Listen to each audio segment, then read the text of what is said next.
ഒരു സന്തോഷത്തിന്റെ വേളയാണ് ക്രിസ്മസിന്റെ ആ വരവ് എന്നുള്ളത് നമുക്കറിയാം. മനോഹരമായ ഒരുപാട് ചിത്രങ്ങളും മനോഹരമായ ഒരുപാട് അവതരണങ്ങളൊക്കെ നമ്മുടെ മനസ്സിൽ മായാതെ നിൽപ്പുണ്ട്. ക്രിസ്മസിനുള്ള ബന്ധത്തിൽ മനുഷ്യൻ ആനന്ദ നിബിഡരായി ലോകത്തിലാകമാനം ക്രിസ്മസ് കൊണ്ടാടുമ്പോൾ യഥാർത്ഥമായി ക്രിസ്മസിന്റെ സന്ദേശം എന്തെന്നുള്ളത് അവർ മറന്നുപോവുകയാണ്. ലോകത്തിൽ ഏറിയ പങ്കാളുകളും എന്തിനാണ് ക്രിസ്മസ് കൊണ്ടാടുന്നതെന്ന് അവർക്കറിഞ്ഞുകൂടാ.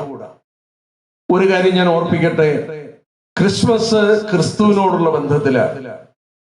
നമുക്കറിയാം, യേശുക്രിസ്തു ബേത്ലഹേമിൽ പൂജാതനായി എന്ന ആ ഒരു വലിയ വാർത്തയാണ് ക്രിസ്മസിന് പ്രചോദനമായി തീർന്ന സംഭവങ്ങൾ.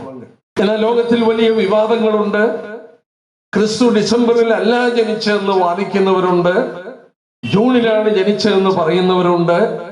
ഞാൻ ആ വാദകോലങ്ങൾ കേട്ട് ഒന്നും കടക്കുന്നില്ല. ഒരു വസ്തുത യഥാർത്ഥമായി നമുക്കറിയാൻ കഴിയുന്നു: യേശുക്രിസ്തു ഭൂമിയിൽ പൂജാതനായി.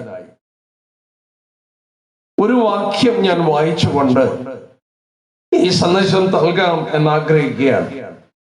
മനോഹരമായൊരു വാക്യം ഗലാത്യലേഖനം 4-ാം അധ്യായത്തിന്റെ 4-ാം വാക്യത്തിലുണ്ട്. എന്നാൽ കാലസമ്പൂർണത വന്നപ്പോൾ ദൈവം തന്റെ പുത്രനെ സ്ത്രീയിൽ നിന്ന് ജനിച്ചവനായി, ന്യായപ്രമാണത്തിന് കീഴിൽ ജനിച്ചവനായി നിയോഗിച്ചയച്ചു.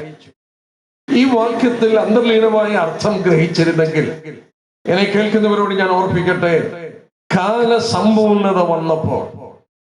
വീണ്ടും വായിക്കുന്നു, ദൈവം തന്റെ പുത്രനെ ഒരു സ്ത്രീയിൽ നിന്ന് ജനിച്ചവനായി അവനെ നിയോഗിച്ച് അയക്കുകയാണ്. ദൈവം എന്തിനെയാണ് അങ്ങനെ ദൈവത്തിന്റെ പുത്രനെ ഭൂമിയിലോട്ട് നിയോഗിച്ച് അയക്കുന്നത്? ക്രിസ്മസിന്റെ സന്ദേശം വാസ്തവത്തിൽ ഈ വാക്യത്തിൽ ഉൾപ്പെട്ടിട്ടുണ്ട്. എന്തിനാണ് ദൈവം തന്റെ പുത്രനെ ഈ വിധത്തിൽ നിയോഗിച്ച് അയച്ചത്? അടുത്ത വാക്യത്തിൽ വായിക്കുന്നുണ്ട്, നാം പുത്രത്വം പ്രാപിക്കേണ്ടതിന് തന്നെ. ദൈവ സ്നേഹത്തിന്റെ വലിയ പ്രകടനമാണ് ക്രിസ്മസ് എന്നുള്ളത് ഇന്ന് രാത്രിയിൽ ഞാൻ പ്രത്യേകം ഓർപ്പിക്കട്ടെ. നാം ഗലാത്യലേഖനം 4:4 ഇങ്ങനെയാണ് വായിച്ചത്: കാലത്തിന്റെ തികവിലാണ് ദൈവം തന്റെ പുത്രനെ ഭൂമിയിലേക്ക് അയച്ചത്. ഒരു കാര്യം ഞാൻ ഓർപ്പിച്ചുകൊള്ളട്ടെ, ചരിത്രം നമ്മളൊന്ന് പുറകോട്ടിറങ്ങി നോക്കിയാൽ ആദമവന്മാരെ സൃഷ്ടിച്ച് ഏദൻ തോട്ടത്തിലാക്കിയ ശേഷം ഏതാണ്ട് 4000 വർഷങ്ങൾ കഴിയുമ്പോഴാണ് ദൈവം തന്റെ പുത്രനെ ഭൂമിയിലേക്ക് അയക്കുന്നത്. കാലസമ്പൂർണത എന്ന് പറയുമ്പോൾ ചരിത്രത്തിൽ ഏതാണ്ട് 4000 വർഷം കഴിഞ്ഞപ്പോഴാണ് ദൈവം തന്റെ പുത്രനെ ഭൂമിയിലേക്ക് സ്ത്രീയുടെ സന്തതിയായി നിയോഗിച്ച് അയച്ചത്. എന്തിനയച്ചു എന്ന് നമ്മൾ കണ്ടു. അത് നാം പുത്രത്വം അവകാശമാക്കാൻ വേണ്ടിയാണ്. എത്ര വലിയ സ്നേഹത്തിന്റെ വരികളാണ് ആ വാക്യം എന്നുള്ളത് പ്രത്യേകം ഓർക്കുക. എന്നാൽ അതിനു മുമ്പ് ചില കാര്യങ്ങൾ ഞാൻ ഓർപ്പിച്ചോട്ടെ. ഇതൊക്കെ എങ്ങനെ സംഭവിച്ചു, അല്ലെങ്കിൽ ഈ കാലത്തിന്റെ തീവ്രത എന്നൊക്കെ പറയുന്ന കാലഘട്ടം എങ്ങനെ ആവിർഭവിച്ചു? ഒരു കാര്യം ഞാൻ ഓർപ്പിക്കാം, ദൈവം പൂർണ്ണ നിയന്ത്രണത്തിൽ ഈ കാര്യങ്ങളൊക്കെ നടത്തി. ചരിത്രം പുറകോട്ട് ഇറങ്ങി നോക്കുക. ബൈബിളിലെ ഒരധ്യായം നാം ഒന്ന് വിലയിരുത്തിയാൽ മതി. ഉദാഹരണമായിട്ട് ദാനിയേലിന്റെ പുസ്തകം 2-ാം അധ്യായം നമ്മളെ അത്ഭുതപ്പെടുത്തും. എന്താണെന്ന് ചോദിച്ചാൽ, ലോകത്തിൽ സാമ്രാജ്യങ്ങൾ ഉത്ഭവിച്ച് അസ്തമിക്കും. ഈ സാമ്രാജ്യങ്ങൾ ഉത്ഭവിക്കുകയും അസ്തമിക്കുകയും ചെയ്യുന്നതിന് മുമ്പ് അവ ഇങ്ങനെ ഉത്ഭവിക്കുമെന്നും ഇത്ര വർഷം അത് ഭരിക്കുമെന്നുള്ളതും ദൈവം മുമ്പ് കൂട്ടി പറയും.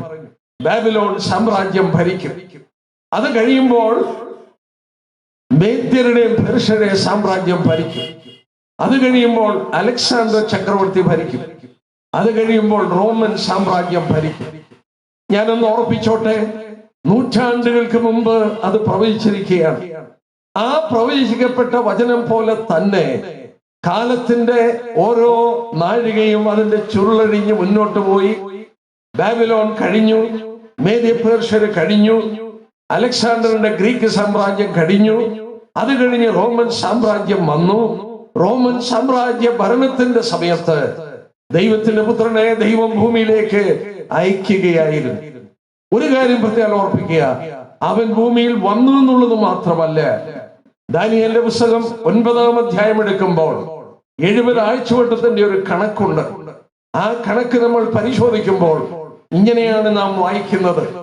യെരുശലേമിനെ യഥാസ്ഥാനപ്പെടുത്തി പണിയുവാൻ കൽപ്പന കൊടുക്കുന്നത് മുതൽ അഭിഷിക്തനായ പ്രഭു വരെ 7 ആഴ്ചവട്ടം, 62 ആഴ്ചവട്ടം. അത് കഴിയുമ്പോൾ അഭിഷിക്തൻ ഛേദിക്കപ്പെടും. അർത്ഥശിഷ്ട രാജാവ് യെരുശലേം യഥാസ്ഥാനപ്പെടുത്തി പണിയുവാൻ കൽപ്പന കൊടുക്കും. ബാബിലോൺ സാമ്രാജ്യം യഹൂദന്മാരെ പിടിച്ചുകൊണ്ടുപോയി അടിമകളായി. ഏതാണ്ട് 60 വർഷം കഴിയുന്നു. അത് കഴിഞ്ഞ് മേദ്യരും പേർഷ്യരും ഭരണത്തിൽ വരുന്നു. മേദ്യരുടെ ഭരണകർത്താവായ നാം ഓർത്തതുപോലെ അർത്ഥശിഷ്ട രാജാവ് അവർക്ക് കൽപ്പന കൊടുത്തു, നിങ്ങളുടെ പട്ടണം പോയി പണിയുവാൻ, ദേവാലയം പണിയുവാൻ. ആ കൽപ്പന കൊടുത്തത് മുതൽ എണ്ണി നോക്കിയാൽ ബൈബിളിൽ രേഖപ്പെടുത്തിയതുപോലെ കൃത്യം 68 ആഴ്ചവട്ടം കഴിഞ്ഞപ്പോൾ അഭിഷിക്തൻ ഛേദിക്കപ്പെടുകയാണ്. മറ്റു വിധത്തിൽ പറഞ്ഞാൽ ക്രിസ്തുവെന്ന് മരിക്കുമെന്ന് അവിടെ മുമ്പ് കൂട്ടി രേഖപ്പെടുത്തി. ഞാൻ ഓർപ്പിച്ചോട്ടെ, ക്രിസ്തു ജനിക്കുന്നതിന് 700 വർഷം മുമ്പ് മീഖ എന്ന് പറയുന്ന പ്രവാചകൻ രേഖപ്പെടുത്തിയിട്ടുണ്ട്. 5-ാം അധ്യായത്തിൽ രേഖപ്പെടുത്തി, അവൻ ബേത്ലഹേമിൽ ജനിക്കും. ബേത്ലഹേമിൽ ജനിക്കും. 700 വർഷം മുമ്പ് പ്രവാചകൻ പ്രവചിക്കുകയാണ്. ഞാൻ വേണമെങ്കിൽ ആ വാക്യം ഒന്ന് വായിക്കാം. അത്ഭുതകരമായൊരു വാക്യമായി എനിക്ക് തോന്നുന്നുണ്ട്. കാരണം മീഖ പ്രവചനം അതിന്റെ 5-ാം അധ്യായത്തിന്റെ 1-ാം വാക്യത്തിൽ നമ്മൾ ഇങ്ങനെ വായിക്കുന്നു. ഞാൻ 2-ാം വാക്യം മാത്രം വായിക്കട്ടെ. നീയോ ബേത്ലഹേം എഫ്രാത്തെ, നീ യഹൂദ സഹസ്രങ്ങളിൽ ചെറുതായിരുന്നാലും ഇസ്രായേലിന്റെ രാജ്യപതിയായിരിക്കേണ്ടവൻ എനിക്ക് നിന്നിൽ നിന്ന് ഉത്ഭവിച്ചു വരും. എന്റെ പ്രിയപ്പെട്ട കേൾവിക്കാരോട് ഞാൻ ചോദിക്കട്ടെ, അവൻ ജനിക്കുന്നതിന് 700 വർഷം മുമ്പ് ബേത്ലഹേമിൽ അവൻ ജനിക്കുമെന്നുള്ളത് പറഞ്ഞു. യാതൊരു കാരണവശാലും ക്രിസ്തു ബേത്ലഹേമിൽ ജനിക്കുവാൻ സാധ്യതയില്ല. എന്നാൽ ആ കാലത്ത് നമ്മളൊക്കറിയാം, അവന്റെ മാതാവായ മറിയ ഗർഭിണിയായി നസറേത്തിലാണ് വസിക്കുന്നത്. നസറേത്തിലാണ് അവൾ പ്രസവിക്കേണ്ടത്. എന്നാൽ ആ സമയത്ത് സെൻസസ് എടുക്കുവാൻ റോമൻ ഭരണകർത്താവിന്റെ കൽപ്പന പുറപ്പെട്ടതുകൊണ്ട് അവളുടെ ജന്മസ്ഥലമായ ബേത്ലഹേം, ദാവീദിന്റെ വംശത്തിൽപ്പെട്ട മറിയയും അവിടെ പേർ വഴി ചാർത്തുവാൻ, അല്ലെങ്കിൽ സെൻസസിൽ പേര് കൊടുക്കുവാൻ അവൾ അങ്ങോട്ട് യാത്ര ചെയ്ത് ബേത്ലഹേമിൽ വന്നപ്പോൾ അവൾക്ക് പ്രസവവേദന ആരംഭിച്ചു. മകനെ പ്രസവിക്കുവാൻ ഒരു സ്ഥലമില്ലാതെ എവിടെയോ അവൾ പ്രസവിച്ച് അവനെ ഒരു പുൽത്തൊട്ടിയിൽ കൊണ്ട് കിടത്തുകയാണ്.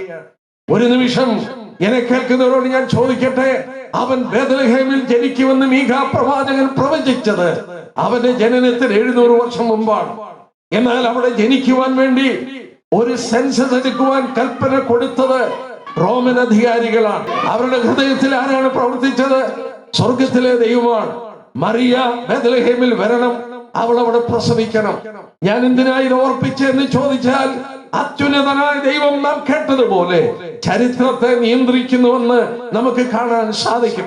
ഒരു കാര്യങ്ങളും അവിചാരിതമായി സംഭവിക്കുന്നതല്ല. ഞാൻ ഇങ്ങനെ രക്തചുരുക്കമായി പറയട്ടെ, ഗലാത്യർ 4:4 നമ്മൾ വായിച്ചതുപോലെ കാലത്തിന്റെ തികവ് വന്നു. ഇംഗ്ലീഷ് ബൈബിളിൽ വായിച്ചാൽ in the fullness of time, ദൈവം ഒരുക്കിയ കാലത്തിന്റെ തികവ് വന്നപ്പോൾ ഒരു സ്ത്രീയുടെ ഒരു ഗർഭപാത്രത്തിൽ ദൈവപുത്രൻ ഒതുങ്ങുവാൻ തക്കവണ്ണം അത്ഭുതകരമായ സംഭവം നടക്കുമ്പോൾ ഈ മർമ്മം വലിയതെന്ന് തിമോഥെയോസിന് പൗലോസ് എഴുതി. അവൻ ജഡത്തിൽ വെളിപ്പെട്ടു എന്നുള്ളത് ഒരു അത്ഭുതകരമായ മർമ്മമാണ്. എന്താണ് അത്ഭുതകരമായ മർമ്മം? സർവശക്തനായ ദൈവം, അഖിലാണ്ടത്തെ ഉളവാക്കിയ ദൈവം, സർവജ്ഞാനിയായ ദൈവം, നമുക്ക് ചിന്തിപ്പാൻ കഴിവിലുപരിയായ ശക്തനായ ദൈവം ഒരു സ്ത്രീയുടെ ഗർഭപാത്രത്തിൽ അവൻ ഭൂജാതനായി അവളിൽ നിന്നൊരു മനുഷ്യ കുഞ്ഞായി പിറന്ന് അവളുടെ ലാളനയും മാത്രമല്ല അവളുടെ കരങ്ങൾ കൊണ്ടവനെ ശുശ്രൂഷിച്ച് ഈ അഖിലാണ്ടത്തിനുടവനായ ദൈവം അവിടെ വളരുന്ന കാഴ്ച പൗലോസ് പറഞ്ഞ പോലെ അവൻ ജഡത്തിൽ വെളിപ്പെട്ടു എന്നുള്ള മർമ്മം അത്ഭുതകരമായ ഒരു മർമ്മമാണ്. It is a great mystery. ഇന്ന് രാത്രി നമ്മളൊന്ന് ഓർത്തേ, എന്തിനാണ് അവൻ ഈ ഭൂമിയിൽ അങ്ങനെ വന്നത്? ഞാൻ ഇങ്ങനെ പറയട്ടെ, ഏതാണ്ട് 300 പ്രവചനങ്ങൾ അവൻ ജനിക്കുന്നതും മരിക്കുന്നതും ഉയർക്കുന്നതുമായി ഉള്ള കാര്യങ്ങളോടുള്ള ബന്ധത്തിൽ സംഭവിച്ചിട്ട് 300 പ്രവചനങ്ങൾ നിവർത്തിച്ചുകൊണ്ട് എന്ന് പറഞ്ഞാൽ, ഒന്നുകൂടെ ലളിതമായി ഞാൻ പറയട്ടെ, അവൻ ജനിക്കുന്നതിന് 700 വർഷം മുമ്പ്, അവൻ മരിക്കുന്നത് എന്നുള്ളത് പ്രവാചകൻ നോക്കുക. ദാനിയേൽ പ്രവാചകന് ഗബ്രിയേൽ വെളിപ്പെടുത്തി കൊടുക്കുകയാണ്. നൂറ്റാണ്ടുകൾക്ക് മുമ്പ് ഇങ്ങനെയുള്ള പ്രവചനങ്ങൾ നിവർത്തിച്ചുകൊണ്ട്, 300 പ്രവചനങ്ങൾ നിവർത്തിച്ചുകൊണ്ട് യേശുക്രിസ്തു ബേത്ലഹേമിൽ പൂജാതനായി മരിച്ച് അടക്കപ്പെട്ട് പുനരുദ്ധാനം പ്രാപിക്കുകയാണ്. എന്റെ പ്രിയപ്പെട്ടവരെ, യേശുക്രിസ്തു ഭൂമിയിൽ വന്നു എന്നുള്ളത് ചരിത്ര സംഭവമാണ്. ഒരു മനുഷ്യനും അത് നിഷേധിപ്പാൻ സാധ്യമല്ല. ബുദ്ധിയുള്ള മനുഷ്യന്, ചിന്തിപ്പാൻ കഴിവുള്ള മനുഷ്യന്, ജ്ഞാനമുള്ള മനുഷ്യന്, വിവേകമുള്ള മനുഷ്യന് ഒരിക്കലും തിരസ്കരിപ്പാൻ വയ്യാത്ത ഒരു വലിയ സത്യമാണ് യേശുക്രിസ്തു ഈ ഭൂമിയിൽ പൂജാതനായി എന്നുള്ളത്. എന്നാൽ ഈ രാത്രി ഓർക്കണം, അവൻ ഒന്നാം വരവ് എന്തിനു വേണ്ടി വന്നു? നാം കണ്ടു, നമ്മെ ദൈവപുത്രന്മാരാക്കുവാൻ. പാപത്തിന് നിപതിച്ച മനുഷ്യനെ, ദൈവമായിട്ട് ബന്ധമില്ലാത്ത മനുഷ്യനെ അവനെ മടക്കി കൊണ്ടുവന്ന് ദൈവത്തോടുള്ള ബന്ധത്തിൽ അവനെ നിരപ്പിച്ച് അവനെ ഒരു ദൈവപുത്രനാക്കി മാറ്റി അവന്റെ ഉള്ളിൽ അബ്ബാ പിതാവേ എന്ന് വിളിക്കുന്ന പുത്രത്വത്തിന്റെ ആത്മാവിനെ കൊടുത്ത് അവനെ ഒരു ദൈവ പൈതലാക്കി ദൈവത്തോടുള്ള ബന്ധത്തിലേക്ക് മടക്കി കൊണ്ടുവരാനാണ് ദൈവപുത്രനെ ഭൂമിയിൽ അയച്ചത്. ഈ ക്രിസ്മസിന്റെ ഈ ദിവസം അതിന്റെ കാതലായ സന്ദേശം നിങ്ങൾ ഗ്രഹിക്കുക. നിങ്ങളെ സ്നേഹിച്ചു ദൈവം. നിങ്ങൾ ചിന്തിക്കുന്നതിലുപരിയായി നിങ്ങളുടെ നന്മയെ ആഗ്രഹിച്ചു ദൈവം. നിങ്ങൾക്ക് നല്ല ശുഭകരമായ ഒരു ഭാവി തരുവാൻ നിങ്ങളെ അത്രമാത്രം സ്നേഹിച്ചു ദൈവം. ആ ദൈവസ്നേഹം എങ്ങനെ ഗ്രഹിക്കാൻ കഴിയും? ആ ദൈവസ്നേഹം ഞാൻ ഇങ്ങനെ ഓർപ്പിച്ചുകൊള്ളട്ടെ. ഞാന് പഴയ നിയമ ഏടുകളിൽ ഒരു വാക്യം എന്റെ മനസ്സിൽ സാധാരണ ഓടി വരുന്നതാണ്. സാധാരണ മനസ്സിലാക്കുവാൻ കഴിയുന്ന ഒരു സംഭവം. ലേവ്യ പുസ്തകം 22-ാം അധ്യായത്തിൽ വരുമ്പോൾ ഈ ദൈവ സ്നേഹത്തെ മനസ്സിലാക്കി തരുവാൻ പഴയ നിയമ പ്രമാണത്തിൽ ഒരു പ്രമാണം ദൈവം കൊടുത്തിരിക്കുന്നത് വായിക്കുന്നുണ്ട്. ഞാനത് ഒരുപാട് ധ്യാനിച്ചിട്ടുള്ളത് കൊണ്ട് നിങ്ങളുടെ മുന്നിൽ അത് അവതരിപ്പിക്കുകയാണ്. ഞാൻ ആ വാക്യം ഒന്ന് വായിക്കാം. ദൈവം പറഞ്ഞു, യാഗങ്ങൾ പഴയ നിയമത്തിൽ കൽപ്പിച്ചാക്കി. ആ യാഗങ്ങൾ എല്ലാം തന്നെ അവന്റെ പരമയാഗമായ ദൈവപുത്രന്റെ യാഗമായ ക്രൂശുമരണത്തെ ചൂണ്ടിക്കാണിക്കുകയാണ്. എനിക്ക് അവിടോട്ട് പോകുവാൻ വാസ്തവത്തിൽ സമയം അനുവദിക്കുന്നില്ല. എന്റെ പ്രിയപ്പെട്ടവരെ, എത്ര അത്ഭുതകരമാണ് ആ പഴയ നിയമ ഏടുകളിൽ പറഞ്ഞ ആ യാഗങ്ങൾ ഓരോന്നും നിവർത്തിക്കപ്പെടുകയാണ് ദൈവപുത്രന്റെ പരമയാഗത്തിൽ. എന്നാൽ അവിടെ പിതാവ് പുത്രനെ നൽകിയ സ്നേഹത്തിന്റെ വലിപ്പം വരച്ചു കാണിക്കുന്ന ഒരു ഭാഗമുണ്ട്. ആ ഭാഗം ഞാൻ വായിക്കുകയാണ്. ലേവ്യ പുസ്തകം 22-ാം അധ്യായത്തിൽ ദൈവം പറയുകയാണ്, അതിന്റെ 27-ാം വാക്യത്തിൽ, ഒരു കാളയോ ചെമ്മരിയാടോ കോലാടോ പിറന്നാൽ 7 ദിവസം തള്ളയുടെ അടുക്കൽ ഇരിക്കണം. 8-ാം ദിവസം മുതൽ അത് യഹോവയ്ക്ക് ദഹനയാഗമായി പ്രസാദമാകും. പശുവിനെയോ പെണ്ണാടിനെയോ അതിനെയും കുട്ടിയെയും ഒരു ദിവസത്തിൽ അറുക്കരുത്. ലളിതമായ ഒരു കൽപ്പനയാണ്. നല്ല കൽപ്പന ഒന്ന് നമ്മൾ ധ്യാനിച്ചു നോക്കിയാൽ ദൈവ സ്നേഹത്തിന്റെ വലിപ്പം കാണാൻ കഴിയും. ഒരു പശുവിന് ഒരു കാളക്കുട്ടി പ്രസവിച്ചു, ഒരാടിന് ഒരു കുഞ്ഞിനെ അത് പ്രസവിച്ചു. ദൈവം ഒരു കൽപ്പന കൊടുത്തു, 7 ദിവസം തള്ളയുടെ കൂടെ ആ കിടാവിരിക്കണം. 8-ാം ദിവസത്തിൽ അതിനെ യാഗമായി അർപ്പിക്കുവാൻ എടുത്തുകൊണ്ടു പോകാം. എന്റെ പ്രിയപ്പെട്ടവരെ, നമുക്കൊക്കെ അറിയാവുന്ന ഒരു കാര്യമാണ്. ഒരു പശു പ്രസവിച്ചെങ്കിൽ അതിന്റെ കുഞ്ഞിനെ ചേർത്ത് നിർത്തുന്ന പശുവിനെ നമുക്ക് കാണാം. ആ പശുവിനോട് ചേർന്ന് നിൽക്കുന്ന പശുക്കിടാവ് അതിനെ തള്ള നക്കുന്നു, അതിന് പാല് കൊടുക്കുന്നു, അതിനെ സ്നേഹിക്കുന്നു. ഒരു മൃഗമാണെങ്കിൽ പോലും ആ സ്നേഹം പ്രപഞ്ചത്തിൽ നമുക്ക് കാണാൻ കഴിയും. എന്നാൽ 8-ാം ദിവസം ആ പശുക്കിടാവിനെ യാഗമായി അല്ലെങ്കിൽ കാളക്കിടാവിനെ യാഗമായി എടുക്കാം. ദൈവം പറഞ്ഞു, ആ തള്ളയെയും പശുക്കിടാവിനെയും കൂടെ ഒരു ദിവസത്തിൽ അറുക്കരുത് എന്ന് പറഞ്ഞു. ഞാൻ ചോദിച്ചോട്ടെ, 7 ദിവസം തള്ളയുടെ സ്നേഹം അനുഭവിച്ച ആ കൊച്ചുകിടാവിനെ യാഗമായി അർപ്പിക്കുവാൻ എടുത്തുകൊണ്ട് പോകുമ്പോൾ ഈ തള്ളപ്പശു കയറിൽ കെട്ടപ്പെട്ട് കിടക്കുകയാണ്. അത് ആ കുഞ്ഞ് കരയുമ്പോൾ അത് കരയും. അത് മുന്നോട്ട് നോക്കിയ കിടാവിനെ നോക്കി കരയുന്നത് നമുക്ക് ദർശിപ്പാൻ കഴിയും. എന്നാൽ ഒന്നും ആ തള്ളക്ക് ചെയ്യാൻ കഴിയില്ല. ഇന്ന് രാത്രി ഞാൻ ചോദിക്കട്ടെ, മനുഷ്യവർഗത്തിന്റെ പാപത്തിന്റെ പരിഹാരത്തിന് ദൈവത്തിന്റെ പുത്രൻ ഈ ഭൂമിയിൽ വന്നു. പ്രിയപ്പെട്ട നിങ്ങളോട് പറയട്ടെ, ദുഷ്ടന്മാരുടെ കരങ്ങളാൽ അവനെ ക്രൂശിപ്പാൻ പിതാവ് ഏൽപ്പിച്ചു കൊടുത്തു. അവരവനെ ക്രൂശിപ്പാൻ പിടിച്ചുകൊണ്ടുപോയി. എന്തെല്ലാം വ്യഥകൾ അവന്റെ മേൽ നടത്തി. നാം അറിയുന്നത് പോലെ അവനെ ചാട്ടവാറുകൾ കൊണ്ടടിച്ച് അവന്റെ മുതുകൊക്കെ നീളത്തിൽ കീറി, അവന്റെ ശിരസിൽ മുൾക്കിരീടം വെച്ച് അടിച്ച്, അവന്റെ മുഖത്തുനിന്ന് രോമങ്ങൾ പറിച്ച്, അവന്റെ കൈകാലുകളിൽ ആണികൾ അടിച്ച്, അവനെ കണ്ടാൽ ആളല്ല എന്ന് തോന്നുമാറ് വിരൂപമാക്കപ്പെടുന്ന കാഴ്ച നമുക്ക് കാണാം. എന്നാൽ അവിടെ ഒരു ശബ്ദം ഉയർന്നു, എന്റെ ദൈവമേ, എന്റെ ദൈവമേ, നീയും എന്നെ കൈവിട്ടതെന്ത്? മാനവരാശിയെല്ലാം അവനെ കൈവിട്ടു. അവനത് മനസ്സിലാക്കാൻ കഴിയുമായി. എന്നാൽ അവന്റെ പിതാവ് അവനെ കൈവിട്ടു. ഒരു കാര്യം ഓർക്കണം, 30 വയസ്സിൽ അവൻ സ്നാനജലത്തിൽ സ്നാനപ്പെടുവാൻ യോർദാൻ നദിയിൽ ഇറങ്ങിയപ്പോൾ സ്വർഗം തുറന്നിങ്ങനെ പറഞ്ഞു, ഇവൻ എന്റെ പ്രിയപുത്രൻ, ഇവനിൽ ഞാൻ പ്രസാദിച്ചു. 3 വർഷം കൂടെ കഴിഞ്ഞു. മരുഭൂമിയിൽ അവന്റെ പരസ്യ ശുശ്രൂഷ അവസാനിക്കുകയാണ്. അവൻ ക്രൂശീകരണത്തിനായി പോകുന്നതിന് മുമ്പ് വീണ്ടും സ്വർഗം തുറന്നു പറഞ്ഞു, ഇവൻ എന്റെ പ്രിയപുത്രൻ, ഇവനിൽ ഞാൻ പ്രസാദിച്ചു. അവന്റെ രഹസ്യ ജീവിതം 30 വർഷം എങ്ങനെ ജീവിച്ചു എന്ന് നമുക്ക് അറിഞ്ഞുകൂടാ. എന്നാൽ ആ ജീവിതത്തിൽ ദൈവം അവനിൽ പ്രസാദിച്ചു. 3.5 വർഷം പരസ്യ ശുശ്രൂഷ, ആ ശുശ്രൂഷയിലും അവൻ പ്രസാദിച്ചു.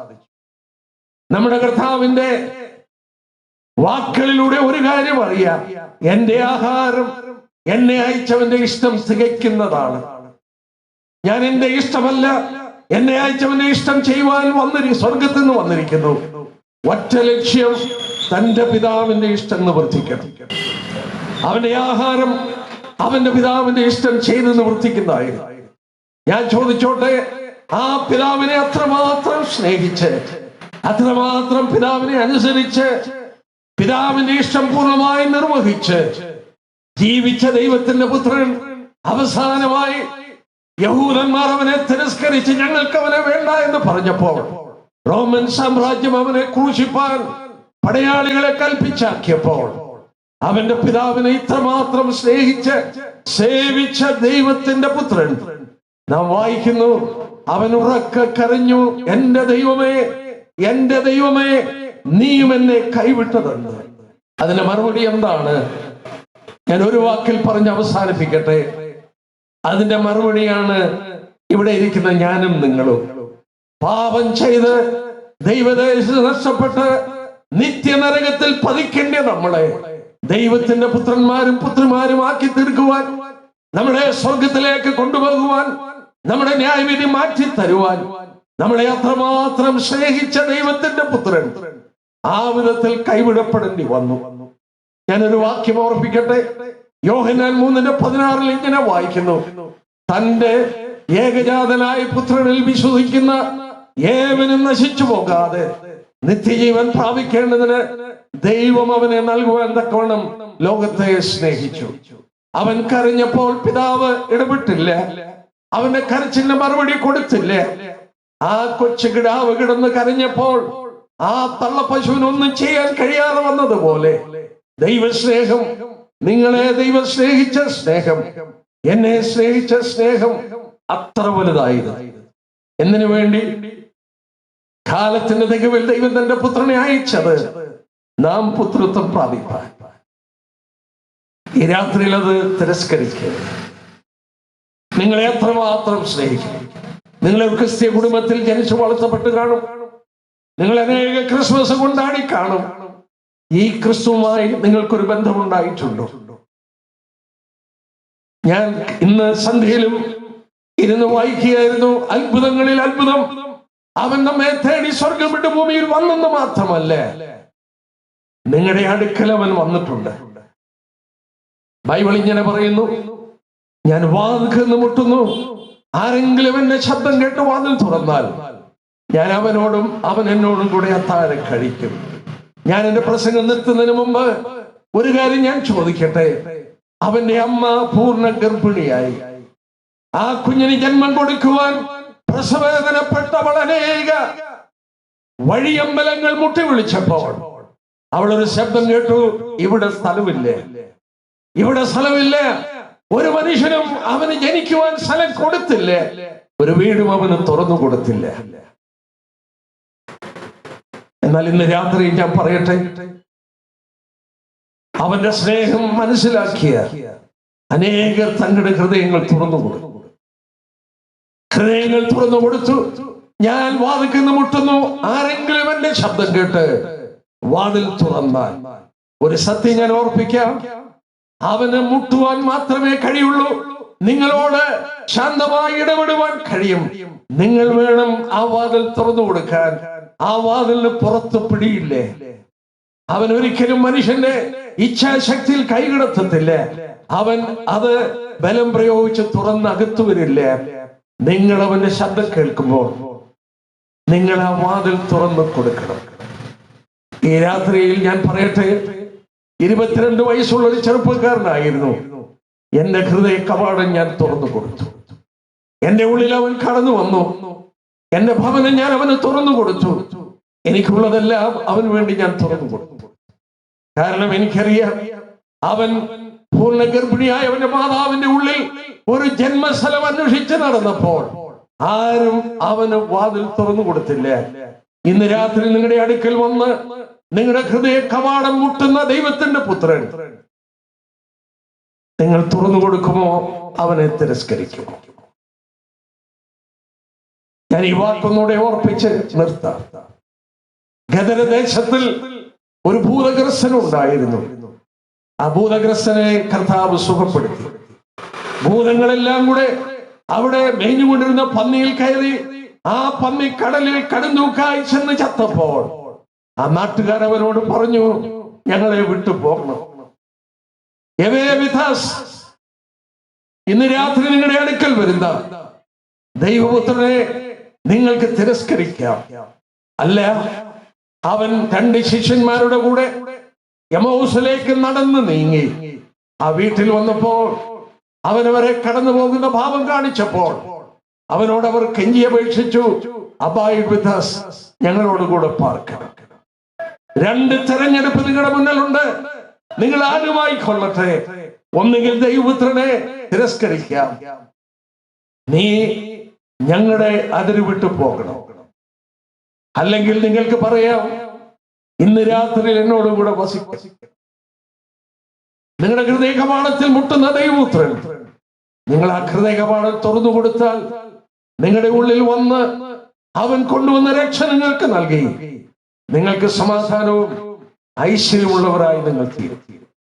അവനെ നിങ്ങൾ തിരസ്കരിക്കുകയാണെങ്കിൽ സമാധാനമില്ലാത്തവരായി, അവൻ വന്നതിന്റെ ദൈവിക ഉദ്ദേശം നിവർത്തിക്കപ്പെടാതെ നിങ്ങളുടെ ജീവിതം ഒരു ശൂന്യതയുള്ളതായി മാറും. മാത്രമല്ല, നിത്യനരകം ദൈവപുത്രനെ തിരസ്കരിക്കുന്നവർക്ക് കാത്തിരിക്കുന്നത് നിത്യനരകമാണ്. യോഹന്നാൻ 3:16 അവനിൽ വിശ്വസിക്കുന്നവർ നശിച്ചു പോകാതെ നിത്യജീവൻ പ്രാപിക്കാനാണ് ദൈവനെ നൽകിയത്. ഞാൻ എന്റെ വാക്കുകൾ ഇവിടെ നിർത്തുകയാണ്. ഇന്ന് രാത്രിയിൽ അവനോട് പറയുമോ, കർത്താവേ, എന്റെ ഉള്ളിൽ നീ വരിക. കാലത്തിന്റെ തികവിൽ വന്ന് എന്റെ പാപത്തിന് വേണ്ടി മരിച്ച നിന്നെ എന്റെ ഉള്ളിൽ ഞാൻ സ്വീകരിക്കുന്നു, എന്നെ രക്ഷിക്കുക എന്ന് പറഞ്ഞ് ഈ ദൈവപുത്രനെ നിങ്ങൾ സ്വീകരിക്കുമോ? അല്ല, ഞങ്ങൾക്ക് നിന്നെ വേണ്ട എന്ന് പറയുന്നവരുടെ കൂട്ടത്തിൽ നിത്യനരകത്തിൽ നിങ്ങൾ പോകുവാൻ ആഗ്രഹിക്കുകയാണ്. തെരഞ്ഞെടുപ്പ് നിങ്ങളുടെ മുന്നിലാണ്. ദൈവം നിങ്ങളെ സഹായിക്കട്ടെ. അവന്റെ വലിയ നാമം മഹത്വപ്പെടുമാറാണ്.